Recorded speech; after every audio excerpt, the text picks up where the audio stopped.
Hi, good morning. So today we are going to discuss about volume of a solid of revolution. So after discussing about areas under the curve and areas between two curves, now we're going to proceed with finding the volume of a solid. So for our course outcome is to correctly apply the concept of integration in solving problems involving evaluation of areas, volumes, work, and force. So for our intended learning outcome is to deal with several integration applications with deep concentration to engineering sciences and solve problems using integration and different applications. So volume of a solid of revolution. So if a plane area is rotated about a line, such as this one, in its plane, the solid generated is called a solid of revolution. So it is a cylindrical disc shape. So the axis of rotation, this line L, is the line about which the area is rotated. So this figure or the solid that is generated is called a circular disc. So if the lower end of the rectangle does not rest on the line L, so kung wala siya niabot dinhi ang line, so nara siya dinhi nga side, meaning kung imo siyang i-rotate, no, kung ato siyang i-imagine, murag na bangag ang kining center dayon diri.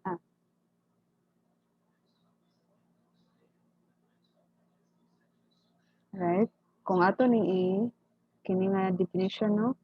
So if the lower end of the rectangle does not rest on the line L, so balikan natin ang figure. So kini daw nga rectangle, if ang iyang base wala daw ni touch sa line L, meaning kung atong imagine dinhi sa iyang base, naapod siya hole diri. Okay, kay wala man siya ni touch sa line L upon rotating. Okay? Upon revolving around dinhi sa line L. So the solid of revolution generated by revolving that rectangle na ang base wala niabot sa line L is a circular ring or a washer. So such as this one. So ang iyang rectangle wala ang iyang base wala ni touch sa ato ang axis of rotation. Okay, so wala siya ni touch sa ato ang axis of rotation, meaning hollow ni diri kay diba? So kini mao man ang ato ang rectangle kung ato ni siya baling i-revolve along diri sa line L, ingon ani ra ang iyang maporma, no? Kay kung iyahang side view ani kay mura imagine nato nga naay line L diri. Ay, rectangle diri. No, kini siya gi-rotate din siya. Mao nang nahimo siya circular ring or washer. So nganong washer man ang ginatawag ani? So familiar ba mo anang washer nga makita sa mga bulbs? So ingon ani ang naong sa washer, no? Anang washer method. So daghan pod klase ng mga washer pero kini mo um flat lang. Flat plane washer. So ingon ani siya. Gamit siya sa method. So kini akong gipang discuss karon class kini si circular disc is one method ni siya, a method in finding a volume of solid of revolution. Another method po din si circular ring or washer method. So next method is a cylindrical shell. So if the rectangle, so for example, katong kaganinang yung rectangle kay naka-vertical siya. Kini pod naka-horizontal. Has edges which is parallel to your axis of rotation.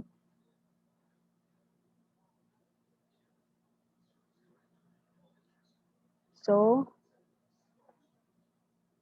or the line L, the solid of revolution generated kung ato ni siyang i-revolve according sa atoang line L, it is called a cylindrical shell. So, yun ani. So, this is another method in finding the volume of a solid, the cylindrical shell method. So, these ani nga mga methods, siguro familiar naman mo in finding their volumes, areas, tapos volumes, right? So, for the circular disk method, let's consider area A. Area A under the curve C of a certain function f and between the line, sorry.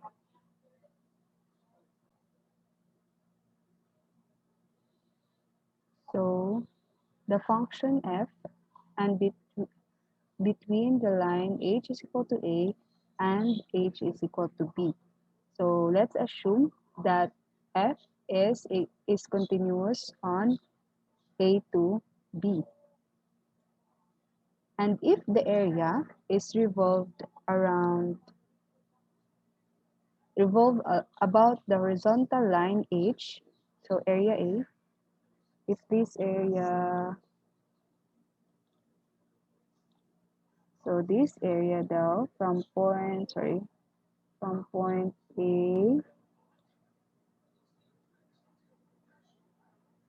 so if this area daw is revolved, no, nituyok siya along line H. So, revolve siya around line H. So, may mo siya, ani, assuming na kanan siya. So, revolve na siya, no? Nituyok siya along line H. Okay, so kini siya, isometric man siya, no? Pero kining, dire pa lang, kini naka front view lang ta. Pero pag ato siya, revolve, pakita ito na isometric siya. So, it is now a solid na siya, no? 3D na niya figure. Mo na ni atong pangitaan sa iyahang volume. So our problem is now to calculate the volume V of this solid of revolution. Okay, so nahimo siyang solid, gikan siya atong area, nahimo siyang solid pag i-revolve nato siya along H or line H. Okay, so what are the steps in finding the volume of revolution? So first, we divide the interval A to B. So, same lang sa tong derive atong equation in finding the areas under the curve, no? Gi-chop nato ang katong area that under the curve into fine rectangles. Okay? So, into n equal subintervals. So, each length of delta H. So, such as shown in this figure. So, natay delta H. Delta H is found in between of the points from A to B. So, then draw n rectangles with lower bases resting on the line H. So, since we are using the cylindrical disc method, so nagrest siya along line H. So, balikan na to ang difference nila, ang kang cylindrical disc method, nag-rest ang iyang base along line H. Ang washer method or the annular ring method, circular ring method is naglutaw siya, wala siya ni touch sa line H. While ang cylindrical shell method, so while the cylindrical shell method is parallel along line H. Okay, so mo to ang tatlo ka method in finding the volume of revolution. So, balik ta. So, a typical rectangle is shown. So, kini siya. So, delta H and ang yahada yung height, no? Height L. So, if the area A for this one, area of this rectangle is revolved around H, so each rectangular element will sweep out or mahimo na siya o diba kung ayan top view ingon ani tapos ginagituyok siya ang ihada yung front view nimo siya circle. Okay? So, it is now mahimo siya ingon ani no mahimo na siya og cylindrical disc kung naka-isometric view siya. Pero kung naka sa side, syempre ingon ani siya rectangle lang imong makita, no? Tapos pag mahimo na siya og ingon ani, we can now derive the um, equation in finding the volume of revolution using this kini nga yang equation in finding the volume of this disk, di ba?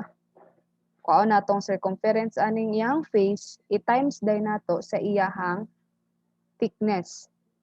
Okay? Kung magkuha ta og volume sa isa ka circular disc, di ba?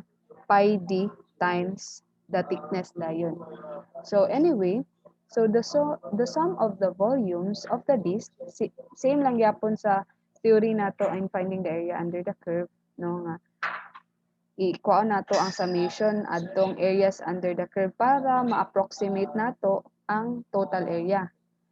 So same dinhi, kuha nato ang iyahang volume sa kada katong gi-slice nato nga n equal sub intervals, then now we can approximate the total volume of the solid of revolution. So that is when we are using the Riemann sum notation, summation of pi L squared, while si L mao ni siya ang ato ang radius. So, sorry. Kung diameter ato ang kuan din no, pi over 4d squared ato ang formula. Sorry. Kung diameter, pero kung radius, pi r squared dahil sa atong gamiton. So, kini si L, mao man ang ato ang radius dinhi sa ato ang circle.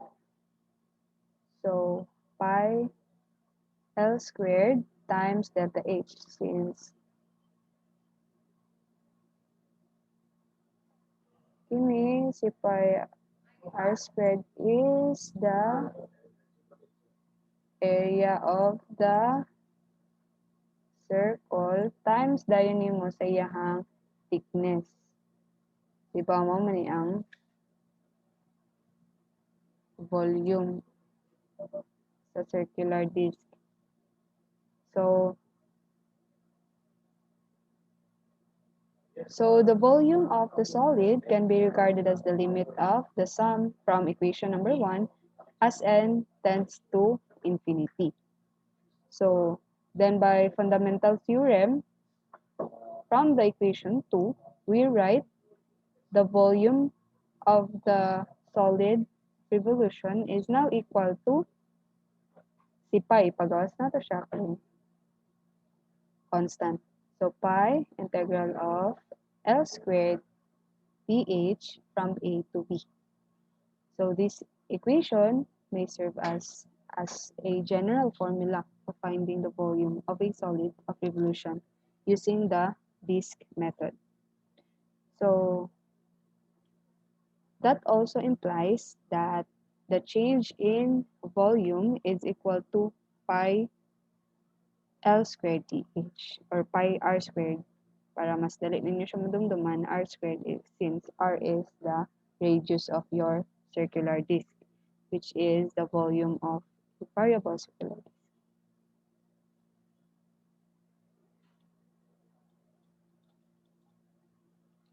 So for example number 1, find the volume of the solid generated by revolving about the x-axis, the area bounded by y is equal to square root of x is equal to 4, and x-axis. So,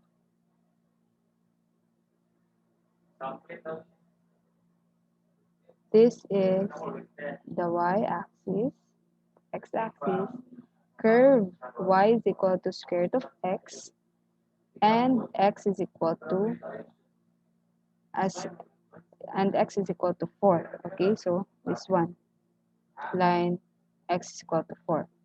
So, i-draw na to ang ato ang rectangular element under this curve. So, dx is kung vertical strip method atong gamiton vertical strip. So, dx times y. Okay, so let's note that the length of the rectangle L, the L is equal to y, and the width or the dh, kung sundo na to tong formula ka ganina, no? V is equal to pi integral of L squared dh from A to B, right? So, we have V is equal to pi integral of y squared times dx from 0 to 4. So, solving that integration, and we are given that y squared is equal to, since this one is your L, then we are given that y is equal to square root of x. Okay, diba? Kini, since y is equal to, so naman, since y is equal to square root of x, para ma-solve na to siya as single variable na integration. So, square silang dua.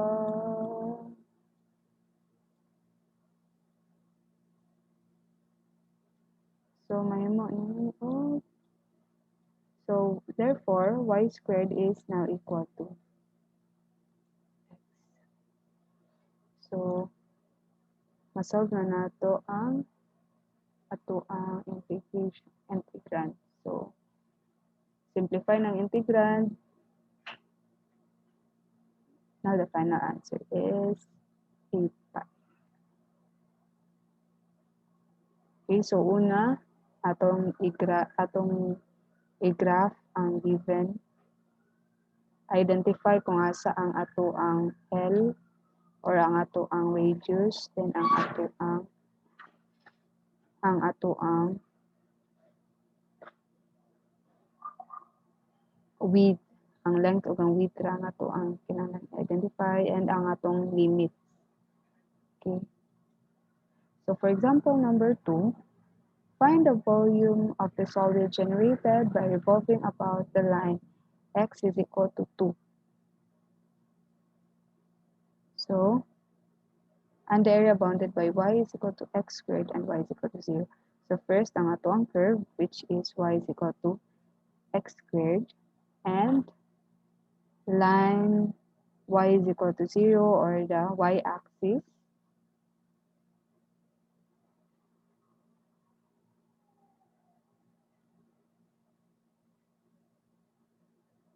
And x is equal to 2.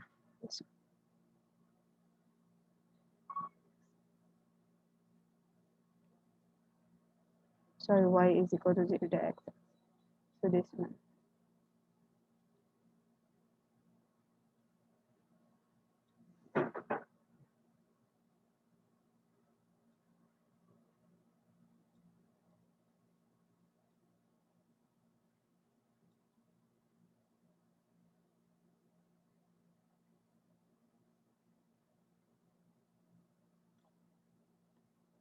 So, kung siya.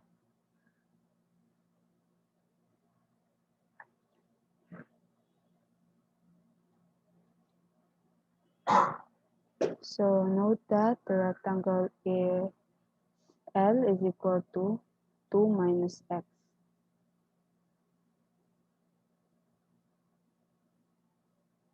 And the width is d, h is equal to d1. Hence, our cylindrical disk equation, we have volume is equal to pi integral of our length, which is 2 minus x squared times dy. Okay, since x is equal to square root of y,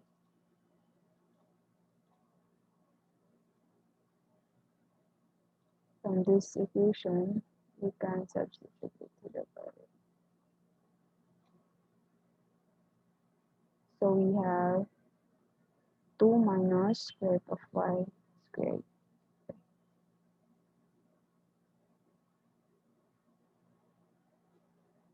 So our final answer is 8 pi over 3.